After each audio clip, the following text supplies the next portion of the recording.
The UN tomorrow will take a vote on the full recognition of a Palestinian terror state.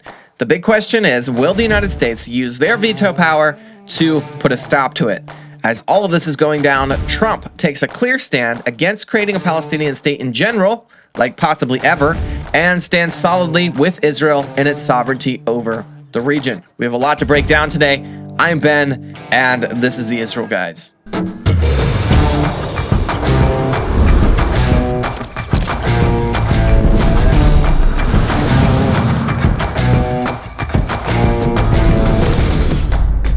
Welcome back to the Israel Guys, where we believe that in a world of Jew hatred and anti-Israel propaganda, you should have a direct connection to the land and people of Israel.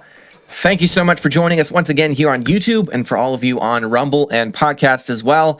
I'm going to remind you once again, our summit is coming up very soon. Our lineup of speakers is getting more exciting by the day.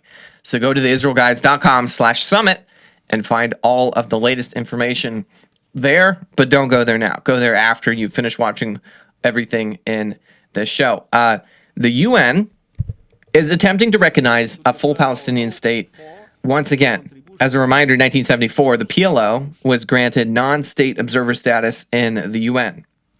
The PLO is the Palestine Liberation Organization, the Organization for the Liberation of Palestine, obviously, which was founded, I believe, in 1964.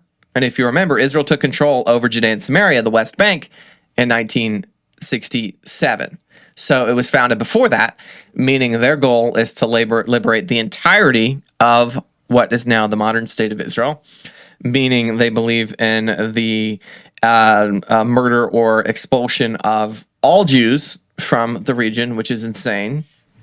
And the logo of the Palestine Liberation Organization is a map of the entire state of Israel. So they were granted this status in the UN in 2012. The Palestinians were upgraded when the General Assembly granted them non-member observer state status. And today, they are pushing to become a full Palestinian state member in the UN. Don't forget that the Palestinian Authority, the current terrorist government of the Palestinians in Judea and Samaria, supported the October 7th massacre. So keep that in mind as we go forward from here. This is from Israel's UN ambassador Gilad Erdan on his Twitter. He said, on Friday, a vote is expected to take place in the UN General Assembly that will grant the Palestinian Authority de facto status and rights of a state. The Palestinians are once again taking advantage of the automatic political majority and the moral decay in the UN after failing to obtain state status through the Security Council as required. They bypassed the council while trampling all the rules and brought the decision to the General Assembly. If the resolution passes, it will not change anything on the ground. It will only prove how disconnected the UN is from reality and how it rewards terrorism. More on that in a second. Since the initiative is against the UN Charter, if it is approved, I expect the United States will completely stop funding the UN and its institutions in accordance with American law. So the PA is a terrorist organization. Like I said a second ago, they supported the massacre on October 7th. They actively pay the salaries of terrorists that murder Jews. So if you commit a terrorist attack in the state of Israel, if you murder a little girl with a knife, you sneak into her house and stab her in the heart or slit her throat. If you grab a random Israeli woman on the street and you murder her or even maim her, and go to Israeli prison, the Palestinian Authority, the government of the Palestinians, will pay you a salary for the rest of your life, your family a salary, a pretty substantial salary by Palestinian standards. Not only that, but they're terrible to their own people. They murder and torture their own citizens all the time. Christianity is very much suppressed in the Palestinian Authority territory. The question is, with all of this, with the Palestinian Authority being a terrorist organization, a full-on terrorist organization, and seeking status in the United Nations, will the Biden administration, the U.S. government, use their veto to put a stop to it? That remains to be seen tomorrow, coming up tomorrow. Even though this vote in the UN wouldn't actually change anything, wouldn't really change a whole lot on the ground in the UN, like Gilad Erdan said, it would embolden terror throughout the world. The Biden administration is already doing a terrible job here, or a fantastic job, depending on how you look at it, emboldening terror throughout the world. They emboldened Iran before the war in Israel started by giving them a huge amount of sanctions relief inside of Iran to the tune of, I think, $6 billion. They gave Iran permission to attack the state of Israel just recently, quasi-permission. They've been pushing for a permanent ceasefire between Israel and Hamas for a long time now in an attempt to save Hamas. I don't know how else you're going to look at that, but in an attempt to save Hamas from being completely destroyed by the state of Israel.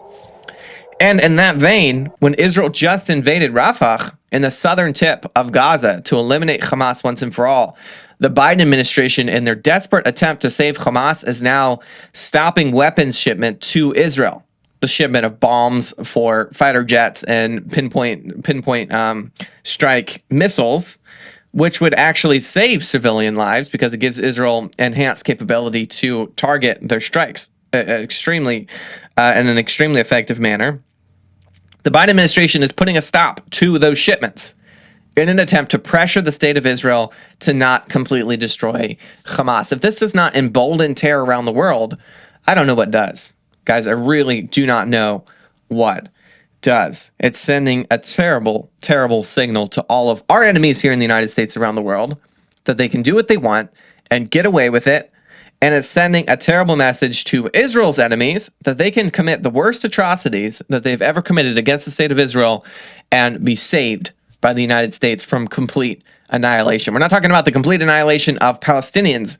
We're talking about the complete annihilation of Hamas, the organization that had barbarically attacked Israel on October 7th and attacked them the year before, and the year before that, and the year before that, and the year before that, that also tortures and shoots its own citizens.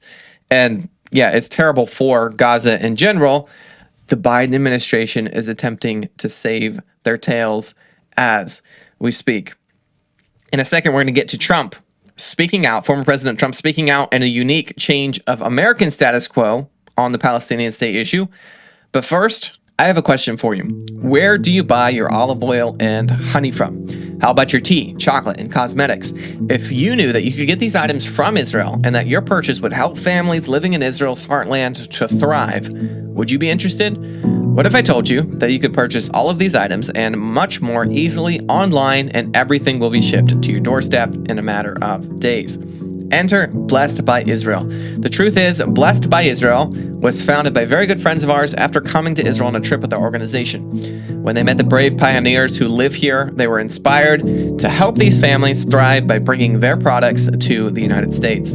Every purchase you make is a direct investment in the family-owned businesses that are located in Israel's biblical heartland. Every purchase helps an amazing family place their roots even deeper in their ancient homeland. As you consider where to make your investments this year, I urge you to consider buying as many products as you possibly can from Israel. Visit Blessed by Israel, that's Blessed, B-U-Y, Israel, to check out their amazing product line, or click the link in the description below. So for eons now, the status quo in the U.S. administration has been for every single United States president to push for a Palestinian state for quite some time now. This has always been seen as the answer. Peace in the Middle East is when the Palestinians get their own state, even though it's not true. It's not based on any truth. And 20 years ago, there may have been some excuse. 25 years ago, there may have been some excuse for presidents in the United States for thinking that this could be possible.